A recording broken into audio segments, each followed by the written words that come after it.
So this afternoon what we propose to do is to run you through, very quickly, it needs to be quick because there's a lot of information here, on the amazing things that God has shown to us in fulfilling Bible prophecy over the last 2.5 years or so. So we're going to have a look at these things.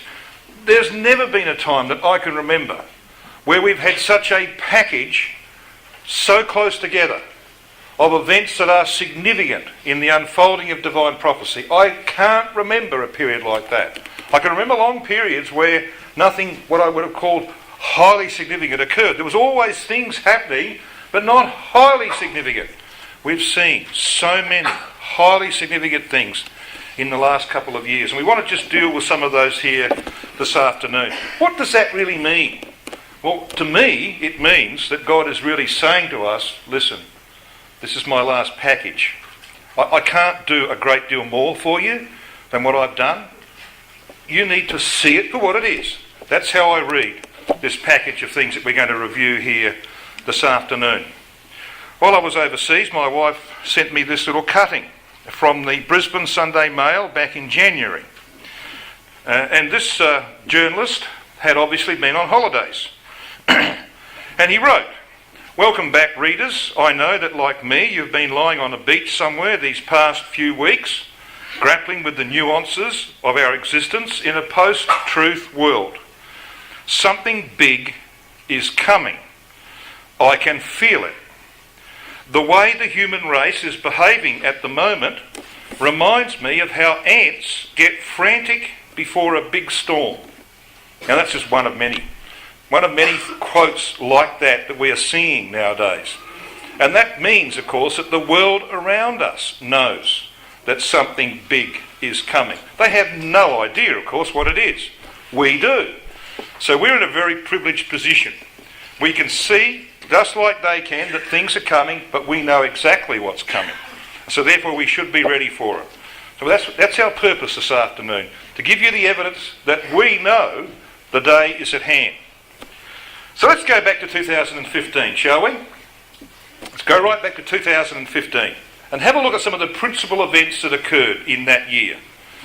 In that year, Putin, of course, continued to destabilise the Ukraine by supporting the rebels in the east and by chasing the huge debt that the Ukrainians owed to Russia for many years of supply of gas and oil.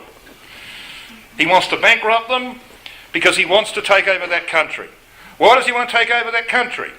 Well, because you see, Ukraine happens to be the homeland of the Russian Empire. The original Rus were in the Ukraine, and their first capital, when they became a kingdom, was Kiev. Kiev today is the capital of the Ukraine. And so Putin, who's made it no secret that he wants to revive the Russian Empire because he sees himself as a Tsar, he's going to have to get the heartland. You can't have an empire rebuilt without its heartland. You've got to have your original heartland. And so that's why he wants the Ukraine, and he's working towards that end.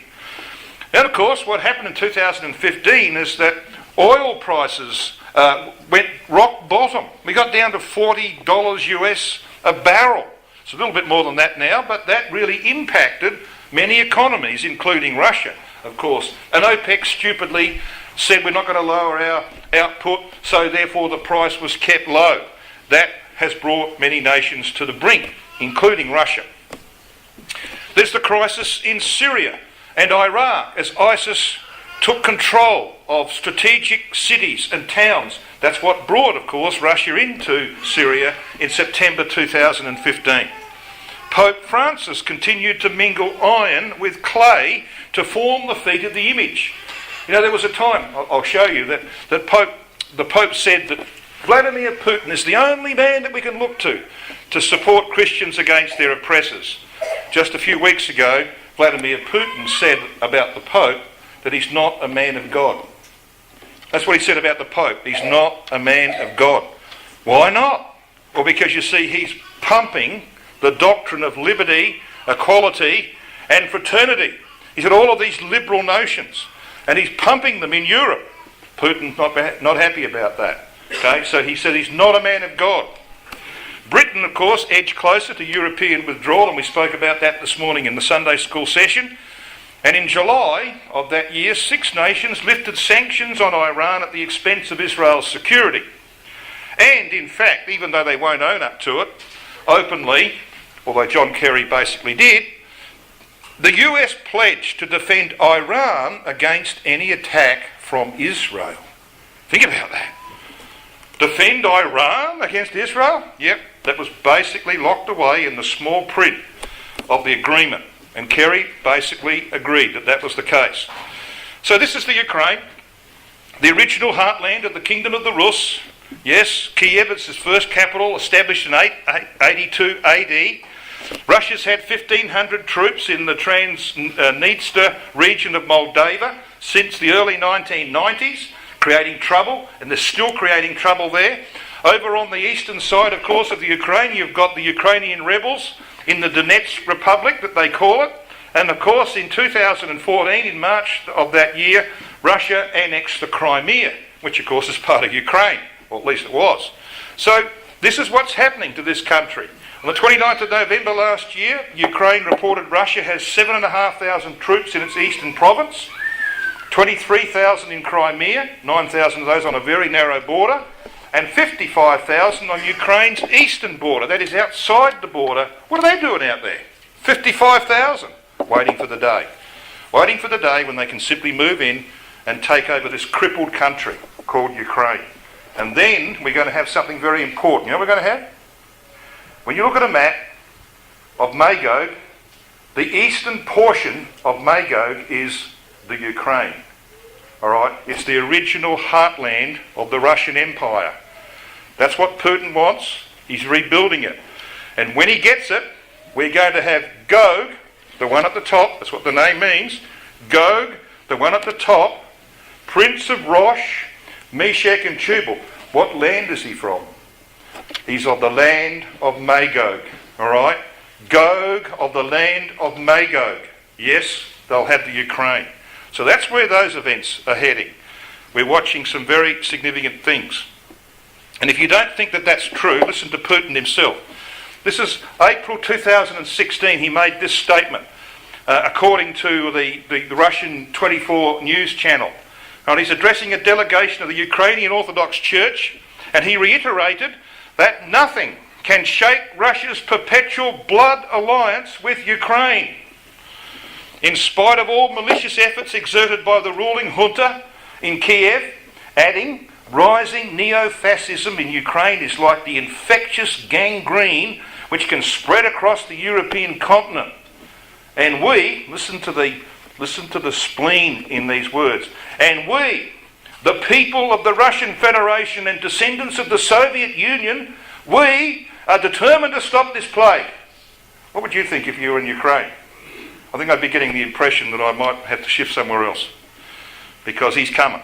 This guy is coming, and he's coming for a reason, to fulfill Bible prophecy. So let's move on then with what happened in 2015, because that's where the troubles in the Ukraine were ultimately going to lead, and it's still unfolding.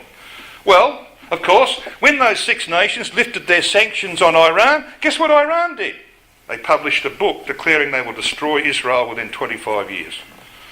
Same policies as Ahmadinejad, going to wipe Israel off the map. September of 2015, Netanyahu challenged the UN with the 45-second silence that I mentioned here the other evening during his speech, in which he boasted about Israel's democracy and how they receive the LGBT community, etc. Russia sent planes, of course, and troops to Syria in September 2015. And they bombed all opposition to Assad. By November, the Turks foolishly had shot down a Russian jet plane, and of course, they were then immediately hit by reprisals. Now, Vladimir Putin said at that time, brothers and sisters and young people, he said, Turkey will pay twice for this. He made them pay initially in the economic and political sanctions that he placed on them, but they haven't paid a second time yet. They will pay a second time when you see what he has in mind for them, when he takes over Constantinople, as he calls it, because that's the payment that he's going to demand from them. In December, the Turkish president received a demand from the Kremlin for the Hagia Sophia to be returned to to the Russian Orthodox Church. Now, you've probably also seen pictures of the Hagia Sophia. It's the most important building in Istanbul today. It's currently some kind of museum, I believe, but it used to be Muslim. The Muslims took over Constantinople in 1453. They chased out the Eastern Orthodox Church that went to Moscow and became the Russian Orthodox Church. And the Russian Orthodox Church wants to go back to its home. It'll be like the Catholics not having access to the Vatican. You get a bit of a picture, all right? They want their home back. Their most important building is the Hagia Sophia. And so when they shot down the jet, there was this letter that came from the Kremlin saying, we demand the return of the Hagia Sophia. Of course, it's ridiculous.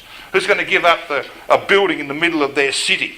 But you see, that's the kind of demand that Putin is making.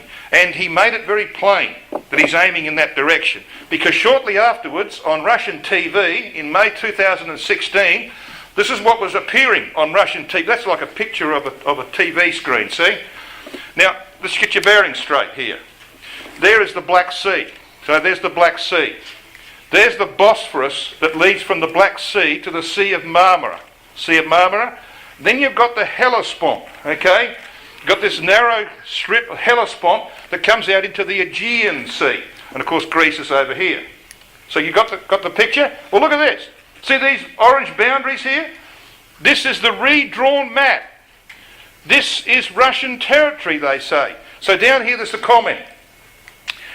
Istanbul, it's a popular theme in Russia's propaganda lately. Istanbul is a Russian city. Excuse me? Well, that's, you see, what they're preaching to their own people. And that's exactly what the scripture says has to happen.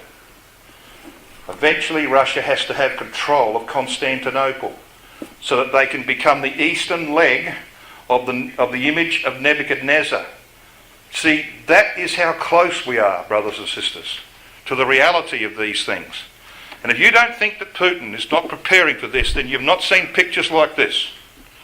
Okay? This is his brand new war room. It cost them squillions of rubles to build it, whatever squillions are. Okay? Look at it. This is a huge screen over. You'll see another picture. This is a huge screen over here. Look at all these fellas. You'd think that they were statues. They're sitting there. There's nobody smoking. There's nobody chewing gum. They're all staring at the screen. Wonder why? Well, I think I know why. See this gentleman up here in a black suit? That's Vladimir Putin. He's sitting up on the mezzanine floor, looking down over all these people. And what are they watching? Well, let's just go around a bit. So what they're watching is this screen. Now this is a screen, this is a map of the entire Middle East. And they're getting reports from satellite images, from people on the ground, from planes flying, from their diplomats, from all over, and everything's going up on that screen. They know everything that moves in the Middle East. And he's prepared, he's ready for the day when the button can be pressed. Okay? And it'll come. And as we have seen in our considerations, he will sweep across. The Russian forces will sweep across from Syria right across to Pakistan. They will stamp the residue with the feet of it. They're ready for it. And this makes it plain where they're aiming. This is a report from TASS, the Russian news agency, on the 16th of April 2016. Putin said, should Turkey not stop supporting Al-Qaeda's Syria branch, I am indeed eager to end the job the late Tsar Nicholas II left unfinished. Now, of course, Tsar Nicholas II was the last Tsar. He was assassinated by the Bolsheviks in 1917 or thereabouts. So we want to say this. During the World War I, he, the Tsar, sought to restore Constantinople. Now, stop there. It's not called Constantinople today. It's called Istanbul.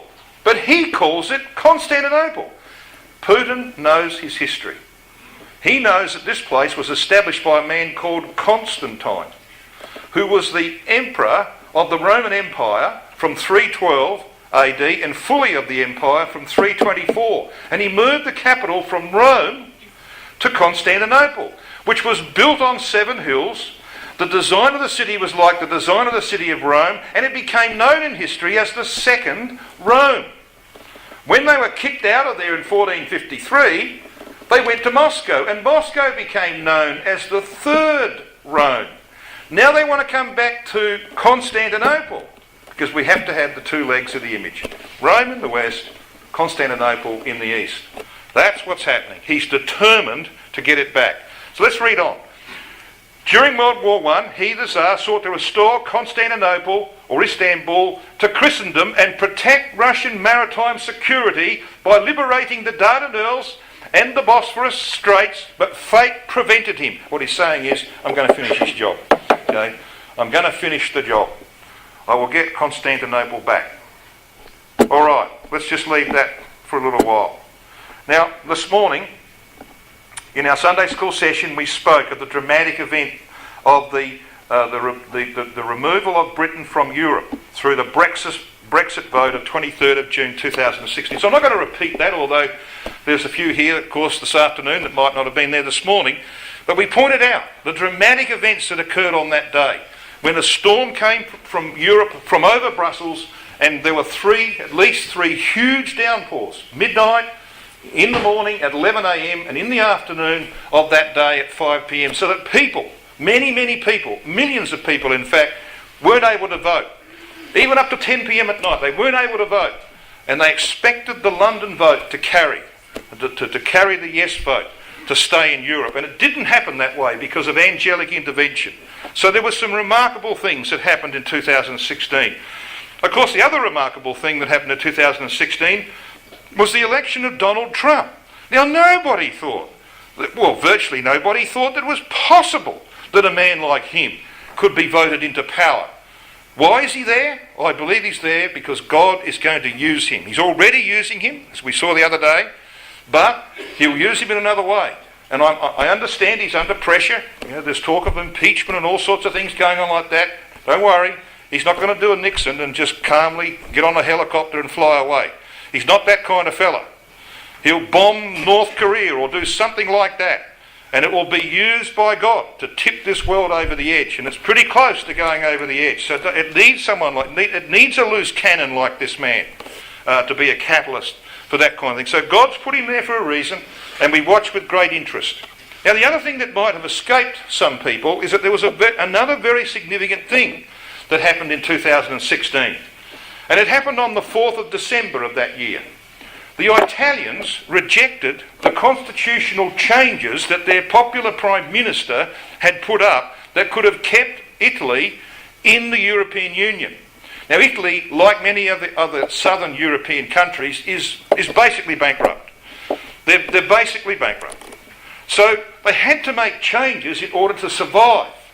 And the Italian public, despite the popularity of this Prime Minister, voted no. They said no. And that, of course, meant that he had to resign, and he's been replaced by shambles of a government. And so Italy is in serious strife. It too eventually will be forced out of the European Union. Very interesting things. Let's just have a quick review of other things that happened in 2016. In June of that year, the Pope visited Armenia and highlighted the Turkish genocide that had occurred between 1915 and 1922, when 1.5 million Armenians were slaughtered, some of them just pushed out into the deserts to perish. And the Turks, over that period of time, took 80% of the territory of the Armenians. Now, some of you will probably be aware that they did have a very large piece of territory. It is said that Russia and Turkey are building up forces along the Kurdish strip of the Syrian border, that Russia supports restitution of the confiscated territory of the Armenians. Any conflict that might emerge there between Russia and Turkey, and of course the Kurds are involved in that as well, will see the return of ancient Tagama. It's going to reappear, Tagama of Ezekiel 38 and verse 6. ISIS had gained a foothold along the coast of Libya during 2016. Both Russia and the US have said they will deal with the problem, but trends have shown that the US is not really interested, and only Russia is likely to intervene. Well, guess what? Just earlier this year, the Russians landed troops on the Egyptian side of the border in order to get involved in Libyan politics. They're going to cross over the border and support one of the strong men of Libya. They're going to put him in their debt, so that when, of course, he ultimately takes over that country, he's in their debt. Of course, we know that Libya is mentioned as well in Ezekiel 38 and verse 5. So we're seeing dramatic developments in that regard as well. But just a bit more about Armenia. Now, I want you to notice something here.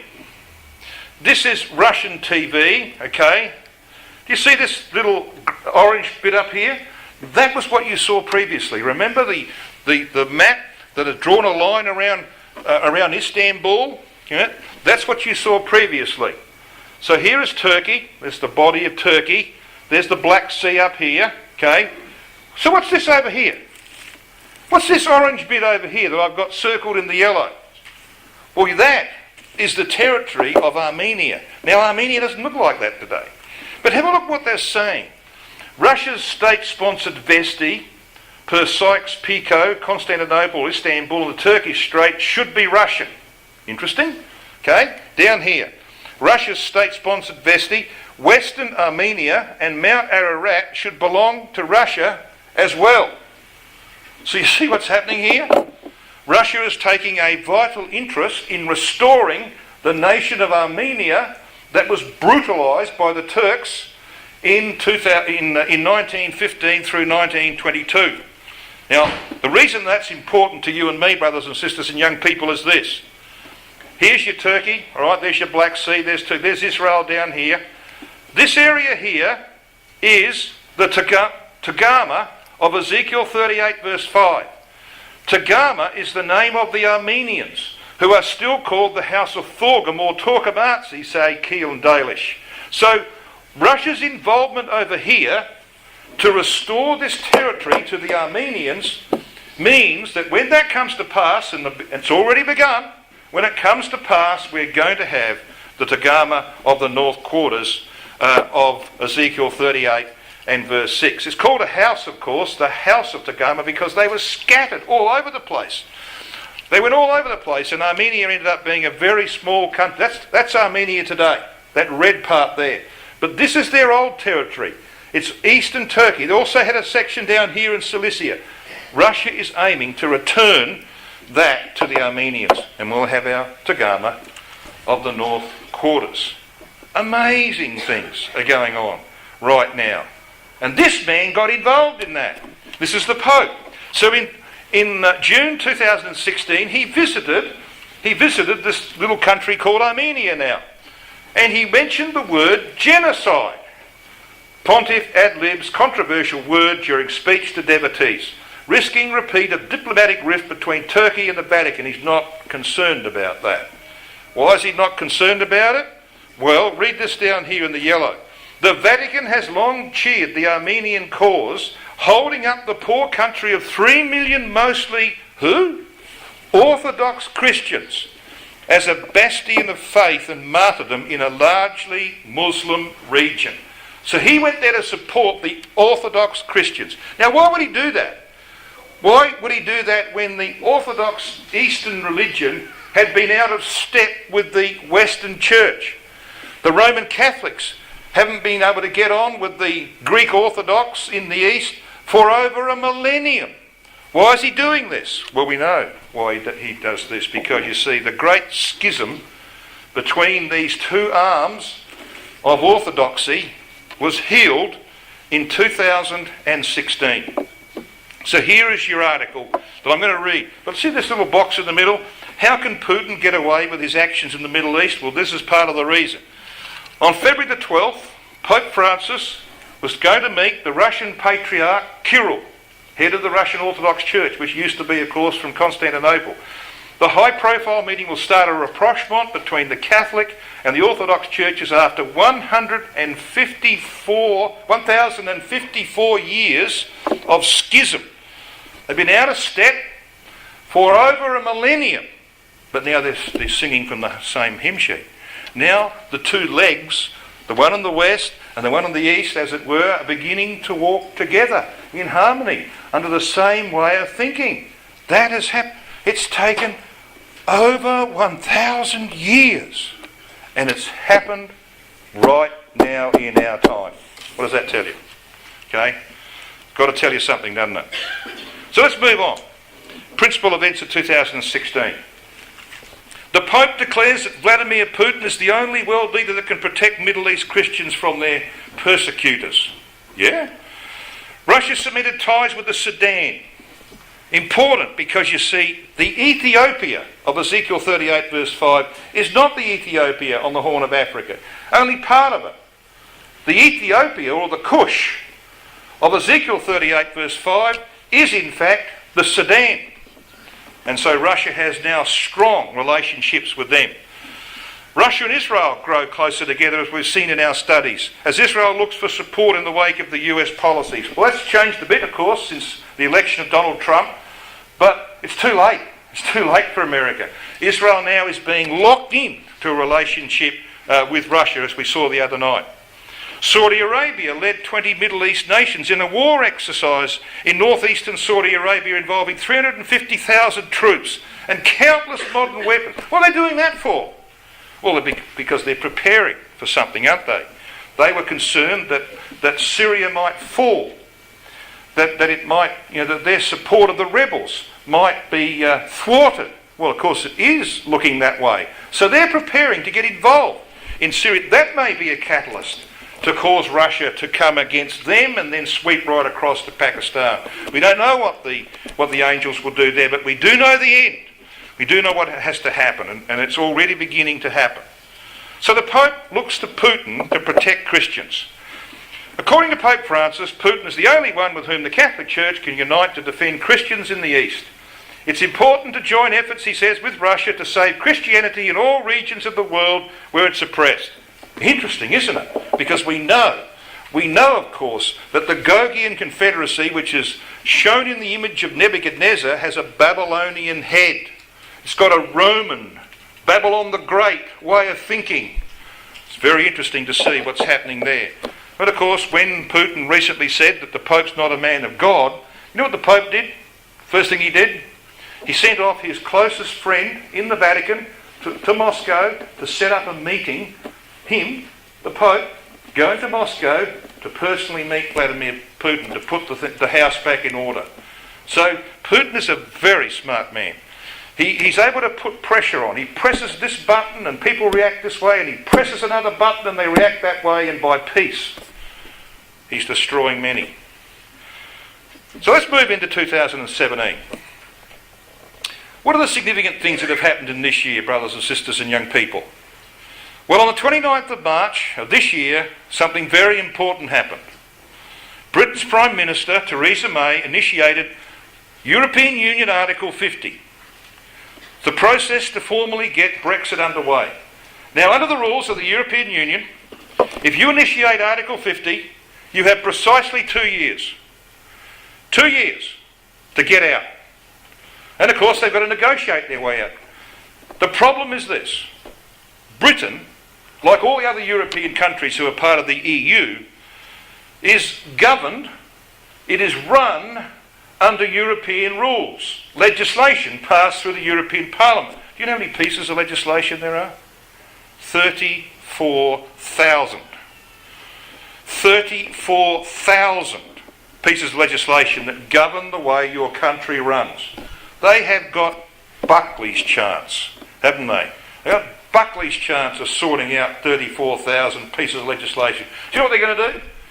They're just going to pick it all up, holus bolus, and bring it into British law, make it British law, and then sift through it. It'll take them centuries to get through that. So you see, it's an absolute mess. But what it will mean is this, that they'll be forced in the end. And we mention again what we mentioned here this morning, that when Theresa May, in her hubris, decided to go to the electorate on the 8th of June for an election she didn't have to hold for another 3 years, okay? 3 years she could have ruled, but she thought she's going to easily win, increase her majority, give her a free hand and power to negotiate the departure of Britain from the European Union. God had other ideas. The electorate was sick of elections. So she lost her majority. She had a 17-seat majority. She ended up losing her majority. And she's only remained in power by going into an alliance with the Northern Ireland Party, which has about 10 or so members, a Northern Ireland Party that was formed by Ian Paisley, as we mentioned this morning. Ian Paisley, the Catholic hater, the Pope hater, the man who stood up in the European Parliament in the 1980s and said, when Pope John Paul was addressing the Parliament, he stood up and said, "You are the Antichrist." Okay? That's the party that Theresa May now depends on. And they hate Catholicism. And of course, most of the European nations are Catholic. So that's going to create some real difficulties for the departure of Britain, because they're going to have to conform to that party, otherwise they'll lose government. Well, of course, we turn to France. What happened in France this year is quite amazing, isn't it? Marine Le Pen, the right-wing nationalist party, who of course is supported by the Kremlin, that has a policy of making France a close friend of Russia. Well, she didn't win. She was in the presidential election, which, by the way, is a massive step, but she didn't win. But she shook politics up in France, big time. Britain's economy has done very well since the Brexit vote, you might have heard. Money is pouring in to Britain as businesses bet on the future. People who've got a lot of money, like these organisations, the financial organisations who control a lot of superannuation money, they are putting their money into Britain because they're looking at Europe and saying, don't know about that, because that's falling apart. So they're looking at Britain and saying, well, that looks like a better proposition. So that's where the money is going. You know, they bought up a huge airport that was not running. It was defunct. They bought a huge airport up recently, some of these businesses, and they're now going to make it into a huge industrial estate. So Britain is actually starting to boom. It's ticking over very well, just as we'd expect, eh? Yep, get rid of the Europeans and everything's going to change. On the 8th of June, as I said, she went to this early election and it backfired and she lost her majority. Macron, of course, the new president of France, he didn't even have a party 18 months ago. So he stood for the presidency, amazingly, won, comfortably. He did not have one single representative in the French Parliament of 580 seats. When the election was held, he's now got 470. I mean, that's ridiculous. Not one, and he ends up with 470. It's incredible when you see the things that are happening. People who lived 20 or 30 years ago and watched politics would say, this has never happened before. This sort of stuff doesn't happen. So why is it happening? Well, we know why it's happening. Because the angels are actively at work. So, just a quick summary of these three significant dates that have occurred in relation to Brexit. 23rd of June, angels involved. Britain leaves because of divine intervention. 29th of March, sign the dotted line. You've got exactly 2 years to get out. 8th of June, an election where this lady almost gets booted out of office. And now they're wholly dependent on this anti-Catholic Northern Ireland Democratic Unionist Party formed by Ian Paisley and some Scottish Conservatives to survive. Amazing things happened in 2016 and the first half of this year. So what about this Ian Paisley? Well, you go to the website of Paisley's public relations arm. The European Institute of Protestant Studies describes the Institute's purpose as to expound the Bible, expose the papacy, and to promote, defend and maintain Bible Protestantism in Europe and further afield. Now, up to that point, I would have said maybe that could even be a Christadelphian idea, couldn't it? To expound the Bible and to expose the papacy. Well, of course, they don't have the truth. When Britain's Princess Margaret and Queen Mother met Pope John the 23rd in 1958, Paisley had condemned them for committing spiritual fornication and adultery with the Antichrist. So he's no fading flower, is he, this fellow? He's dead, of course, now. But this is the party that Prime Minister May now finds herself in bed with. She's got no choice. And as I said, in 1988, Paisley interrupted a speech by John Paul II in the European Parliament, and he shouted, "I denounce you as the Antichrist." So that's the position in Britain right now. Another brief word about what's happened in France, the metamorphosis of French politics. This woman over here, Marine Le Pen of the National Front Party, she might have lost the election, but she won the war of ideology. A little bit like Hitler. You know, he didn't come to power for a long time, but he inched his way towards it. And once, of course, the Depression hit in 1930, it was only a matter of another 2 years, and Hitler was in power. Similar pattern, I believe, will be followed here in France. Macron is the president, but he had 0 representatives. He's now got, of course, got a whole multitude of them, and he's got no hope, really, of running France and bringing it out of its troubles. He was forced to adopt some of Le Pen's hardline policies, and, of course, he's going to have trouble wrenching that nation out of impending bankruptcy. And, of course, when the Great Depression comes, it'll all be over for Macron. Now, let's move on and see what this is moving towards. Let's see what the Bible has to say about the crumbling of the European Union, because it is in fact unravelling. Now, I got this from the Globe and Daily Mail, or Mail, in Toronto, Canada, in Ontario, and this, of course, is a picture of, it's like a knitting of Europe, and you'll see here that it's unravelling, hanging by a thread, they say. So financial stress, internecine strife, bankrupt member states, Muslim radicals in Europe, refugees from the Middle East, all of these things have made it very difficult for the European nations to survive. And when you look at the countries of the European Union that you would think are strong, what would you say would be the most prosperous and strong nation amongst the European Union? Most of you would say Germany. True? Well, you're not right. Okay, you're not right. Because Germany is in serious trouble financially.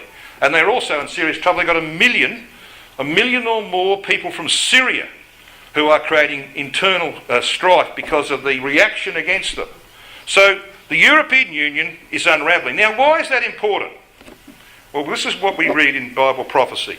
This is Revelation 17, verses 12 and 13, which tells us, and the 10 horns which thou sawest are 10 kings. So there's the 10 nations formed by barbarian invasion of the Roman Empire from about the 300s or thereabouts through to the demise of that empire in 476 or thereabouts.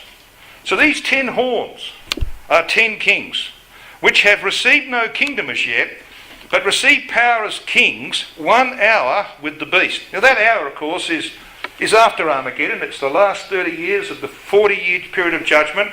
So it's still to come in its fullness. But at Armageddon, there has to be 10 nations in Europe that have given their power, at least partially, to the papacy. They'll ultimately give it all, as it were. They've received power as kings 1 hour with the beast. These have one mind and shall give their power and strength unto the beast. So that's what Bible prophecy requires. There will be 10 independent nations. Not the conglomeration we've got in the European Union today with 28 nations who have no borders. They're not independent. You can just cross over. That's not the situation that's required by Bible prophecy. That is coming to an end. This crisis, this refugee crisis, has caused many of these nations to block their borders. They don't want all of these refugees crossing over. And so, little by little, we're moving towards what the Bible requires. 10 independent nations with one political agenda shaped and guided by the papacy, who by that time will have great power as a result of the Great Depression that is coming. So the European Union, the Eurozone as we know it, is doomed. And bankruptcy among the southern nations and the British, of course, withdrawing from Europe, will see the northern nations eventually, the slightly more prosperous ones, leave for self-preservation. So this is what we have to have. We have to have the revival of the old empires, including the Roman empires we saw the other night. So these nations here, this is where your 10 are going to be found.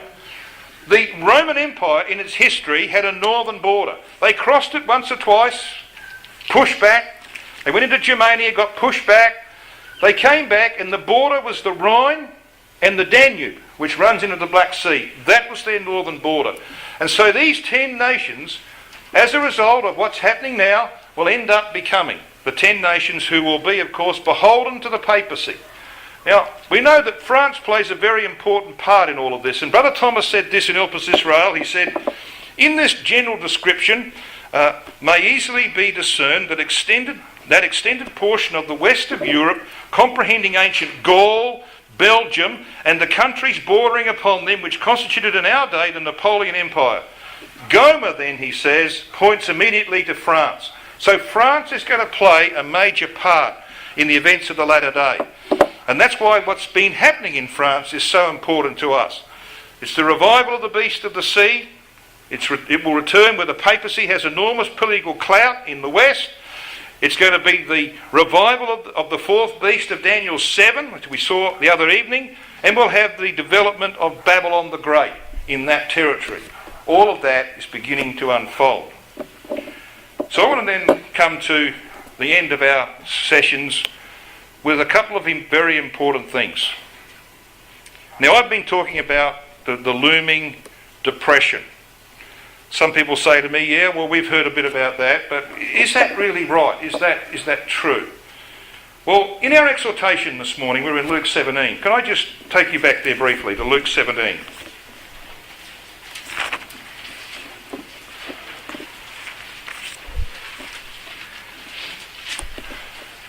The history of the past is used as a pattern for the future. The whole of Scripture does that, and Christ does that. Have you ever asked yourself, when you read Luke chapter 17, verses 26 through 28, you ever asked yourself why he chooses the days of Noah and the days of Lot? Why didn't he choose any other period of divine judgment? Well, he chose it for a reason, because he tells us that reason. So let's read verse 26 through 28. Now, what I'm going to do here is that I'm actually going to give you the literal Greek. I'm going to go back to the original grammar of the Greek. And what we have here is the plural imperfect active in the verbs that are used. So listen carefully. This is how it should read. Verse 26 of Luke 17. And as it was in the days of Noah, so shall it be also in the days of the Son of Man. Now, I'm just going to stop there briefly, because he keeps talking about the days of the Son of Man, and the days of Noah, and the days of Lot. Where he uses the plural days, he's talking about days of opportunity. Days of opportunity. Just like there were days before the flood, and days before Lot was taken out, those were days of opportunity. We are actually in a period of the days of the Son of Man. He's about to make his appearance, and these are our days of opportunity. Now, it just so happens that from the time God began to work to bring forth the fig tree, to bring forth the fig tree nation of Israel, is 120 years. That work began in 1897. That was the first Zionist Congress. Within 50 years, Israel's a nation state. Okay? God began to work to give the sign of the fig tree. An unmistakable sign. It's exactly 120 years ago. That's how long he gave Noah's generation. Okay, so there's a little sign there. But we read this in verse 27. Now this is how it should read. They were eating. Because the imperfect tense in the Greek means that you actually start an action but you don't get to finish it. Right? The perfect tense is the past tense. Action finished. Imperfect tense is you've started it, it's ongoing, but you don't get to finish. They were eating. They were drinking. Now he's not talking about sitting down at the meal table at home, is he? He's talking about restaurant type eating. Or pub type drinking. That's what he's talking about. They were eating and they were drinking. And what else were they doing? Well, they were marrying wives and being given in marriage, jumping into one marriage and out of that one into another one, so on. Until the day that Noah entered into the ark and the flood came and destroyed them all. Look at verse 28. Likewise also as it was in the days of Lot. So they're days of opportunity. They were eating, they were drinking, they were buying, they were selling, they were planting, they were building, until Sodom and Gomorrah were destroyed. That day was like any other day. People got up in the morning, they got dressed, they went down to the local coffee shop, They ordered their latte. They sat down as the sun came up and were sipping on their latte. And kaboom! It collapsed. That's exactly how it's going to happen. But thankfully, like Lot and his family, we will have been taken. If Lot had been willing, he would have been taken in the evening. It was because he was running around in ever-decreasing circles that the delay was until the morning. And then he had to be physically taken, remember? By hand. The angels had to grab him by hand and say, "We're getting out of here. Hurry." And he said, "Can I go to this town? Please, hurry." Well, it won't happen like that with you and me. When the knock comes on the door, brothers and sisters, we'll be ready. We'll be ready. We'll be happy to go. I'll have my little bag packed with my toothbrush and whatever might be needed. The angels will tell you. I'll be ready. I know many of you will be too. I want to get out of here. That's how it's going to happen. And that's why they won't care where you are that day. Because the whole system will collapse. It will go over the edge. They'll all be lining up at the banks trying to get money out, and there won't be any money to get. They'll be turning up to their jobs and the boss will say, "No job here, mate." School teachers calling out of the schools, kids not going to school, they're not going to worry where your Christadelphian workers are or your Christadelphian scholars are.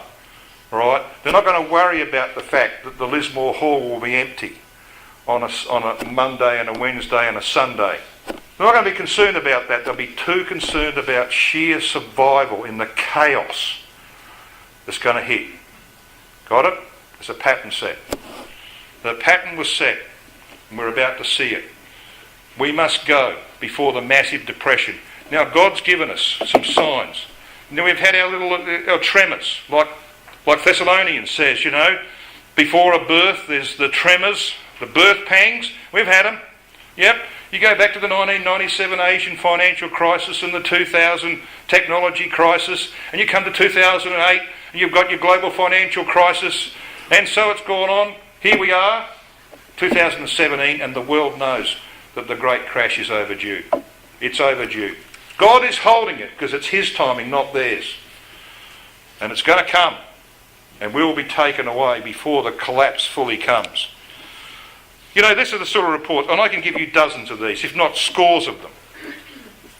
Report, this one is in, January this year.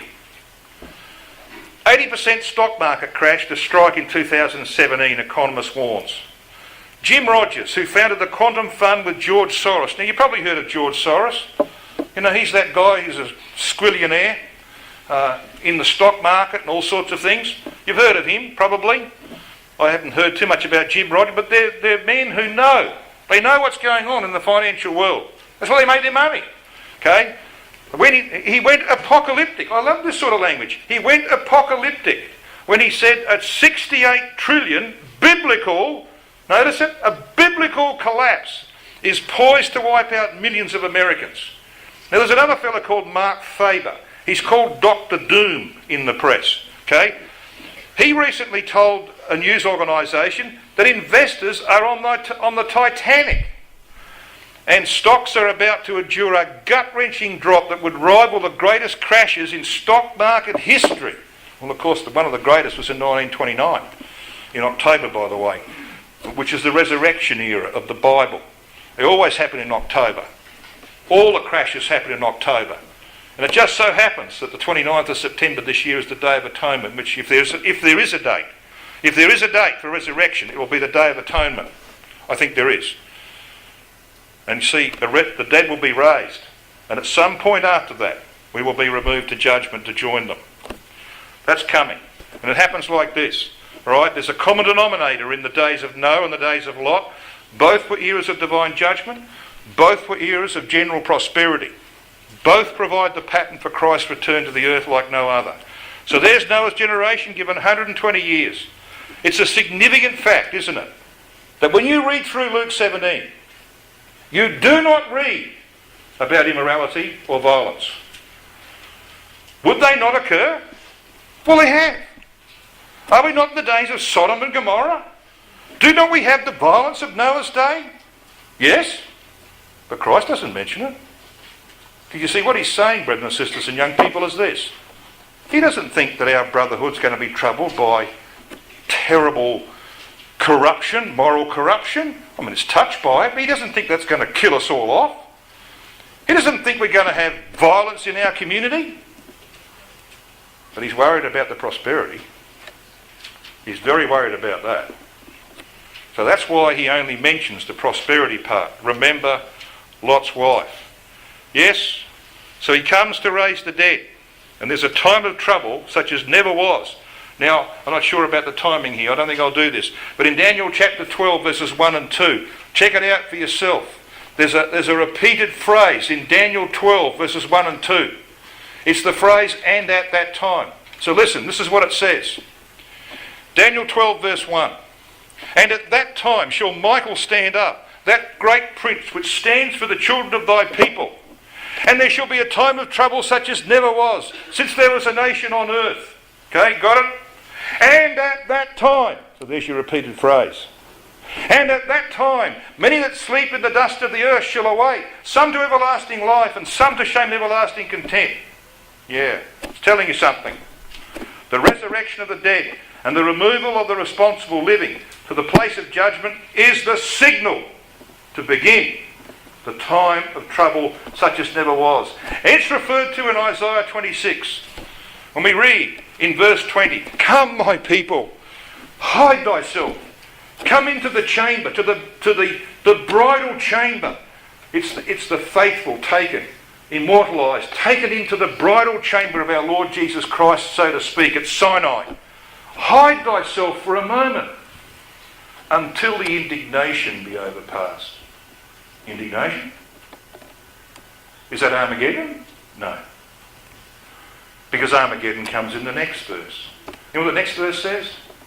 Isaiah 26 verse 21. It says, "For Yahweh cometh forth out of his place." Yeah, he is. He's going to come forth from Sinai, Christ and the saints. So what's the indignation? The indignation is the time of trouble such as never was. This world has created a monster, hasn't it? And God, when he's taken us out, is going to unleash the monster against them, the creators of the monster. That's going to be a dreadful time. So that is how it will unfold. And we're not that far away from it. And then will come Armageddon, of course. This is how it happens in history.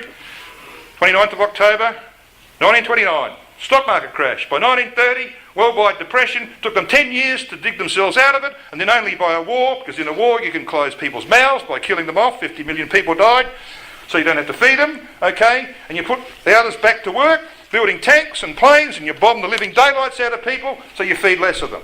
Got it? That's how you get out of a depression. Don't suggest you do that in your family if you're in financial trouble. But you got a bit of a feel. That's how it works. That's the crassness of human behaviour. Well, it's going to happen again very shortly. Huge financial crisis looms. A time of trouble such as never was. Because we'll be gone. We'll be gone to judgment. And 10 years later, there'll be a war. But this one's the important one. This is Armageddon. Okay? That's how that's going to unfold. Now, I'm going to finish our considerations together by taking you to Daniel chapter 12. I've just been quoting it. Well, let's come and have a look at the last portion of Daniel chapter 12. And as you're turning that up, brethren and sisters and young people, I'm going to make an appeal to you. And this is my appeal. I get to do a fair bit of travelling, and when you do that, you're in the firing line a little bit. And I have people accusing me of saying that I said that Jesus Christ would return in such and such a year. Let me just tell you something. I can recall what I said. I have never ever said that Jesus Christ must return in year whatever it may be. I've never said it. I've been saying, like brethren have been saying for 180, 170 years, that Christ is coming. Okay? Well, Christ was coming in Paul's day. Remember that? Fact is, we know where we are in the scheme of things now. We know he's coming. And we know it's close. But no one knows the day or the hour. And no one should be foolish enough to say that he will come in this year. So I'm not going to do it, okay? So when you hear what I've got to say, please be mature. Please be sensible in interpreting it. And if anybody goes away from here and I hear down the line somewhere that someone has said that Jim Cowie said that Christ will come in 2017, just be assured that at Sinai, at the judgment seat, I'll be coming to have a chat to you. I think you got the message, eh? Yeah, okay. I've got to say this because this happens. It's ridiculous. It really is ridiculous. But it does happen. So please, what I say, take in its context, and I'm going to let you be the judge. I'll let you be the judge. You make the decision as to what you think this might be saying. So let's come and have a look at what we've got here in Daniel 12. Now, I probably first need to just slip you back to Daniel chapter 8. You see, what we have on the screen here, we've got the desolations of Jerusalem. There have been 3 abominations of desolation in the holy city, at least 3 in its history. The first, of course, was the Greek desecration during the time of the Maccabees, when Antiochus Epiphanes and some of his mates defiled the sanctuary. But you see, Greek defilement had begun in 333 BC. So come back to Daniel chapter 8 and verse 14. We know what this chapter is about. It's about, Alexander the Great rising up and overthrowing the Medo-Persian Empire, and then, of course, his empire splits up into 4 parts and so on. But you see, when Alexander was undertaking his campaigns along the coast of what we would call Israel today, in Lebanon, he had the battle of Isis, which he won, the second major battle in 333 BC, and then, of course, he had to deal with Tyre, and then while he's in these campaigns, he made a trip down to Jerusalem. And the Jews knew he was coming, and out come the priests. And of course, he sees them and he gets off his horse and he walks into Jerusalem. But that is when the treading down of the Holy Land began. 333 BC. Now let's just read Daniel 8 and verse 14. Well, maybe just slip back to the end of verse... let's just read all of verse 13. Then I heard one saint speaking unto another saint, and said unto that certain saint which spake, How long shall it be the vision concerning the daily sacrifice and the transgression of desolation, to give both the sanctuary, which of course is obviously the temple site, and the host to be trodden under foot, host of course being Israel? And he said unto me, unto 2,300 days, then shall the sanctuary be cleansed. Now, sanctuary cleansed? Yes, where the temple site is. Now, by cleansing, of course, it doesn't mean cleansed of all impurities, because they're still there today. What it means is it goes back into Jewish hands. It's no longer being trodden down by Gentile powers. Well, that treading down began 333 BC by the Greeks. And if you add 2,300 years, because it's a day for a year principle, you add 2,300 years to 333 BC, you come to 1967. Now that's where we began.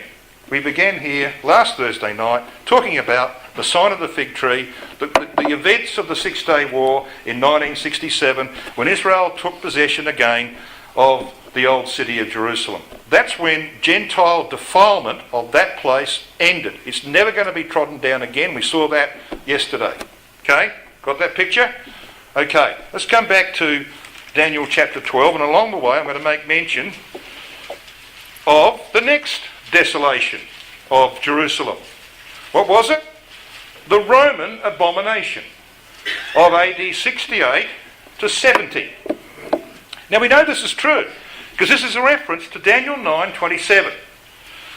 And Christ mentions that in Matthew 24 verse 15. And what he says in that verse is, when you see the abomination of desolation spoken of by Daniel the prophet standing in the holy place, then know that the desolation thereof is nigh.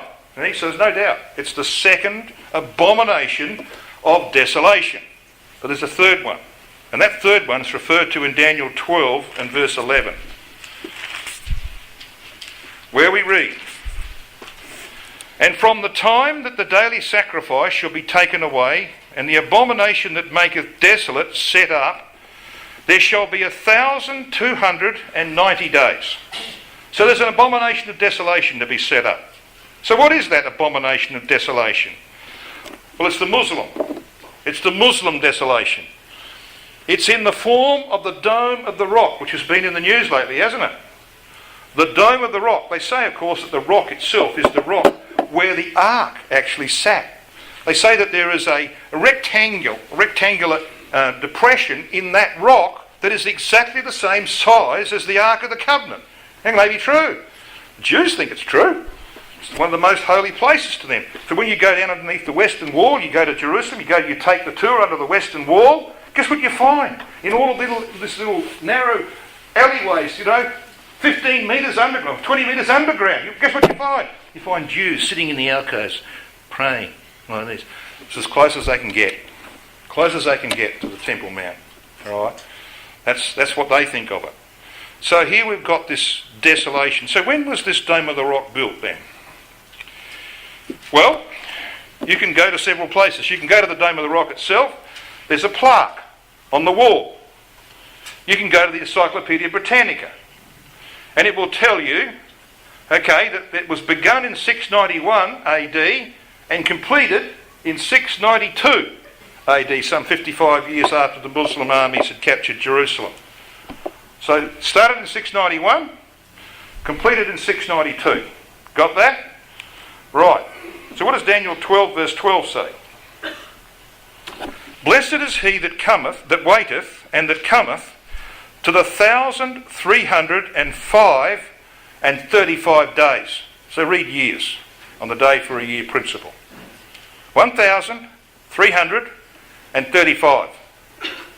So if we start with the date of the completion of this building, because that's of course when it goes into operation, that's when the abomination of desolation begins, that's 692, and we add 1,335, and we come to 2027. So what do you reckon that means?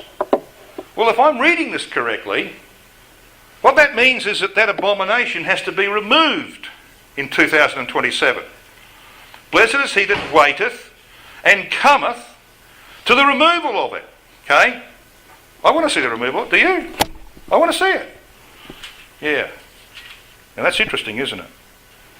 Because, and listen carefully, there's an if here, if we happen to be right, if Brother Sully is right, if Brother Thomas is right, if many Bible students that have followed them are right, there will be a 10-year period between the resurrection of the dead and Armageddon. Okay? Now we might be wrong. We could be wrong. I don't think we're wrong. But I'll let you be the judge. If there is a 10-year period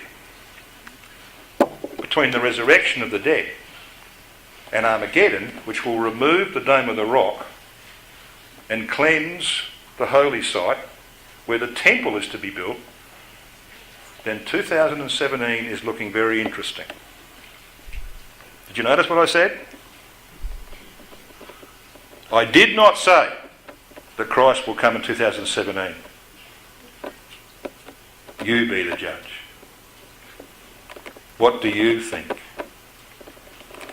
I will let you be the judge. All I can say is I'm pretty excited. I'm pretty excited because that's just one of many, many things that are screaming at us that Christ is about to come. Let's just make sure we're ready, because that day can't be far away. Let's make sure that we keep our eyes open and that we're ready for the knock on the door. I know what you're going to say. All of you will say, as a result of our considerations, you've got to say it, don't you? How marvellous it is to see the hand of God at work. What could we say? Even so, come, Lord Jesus.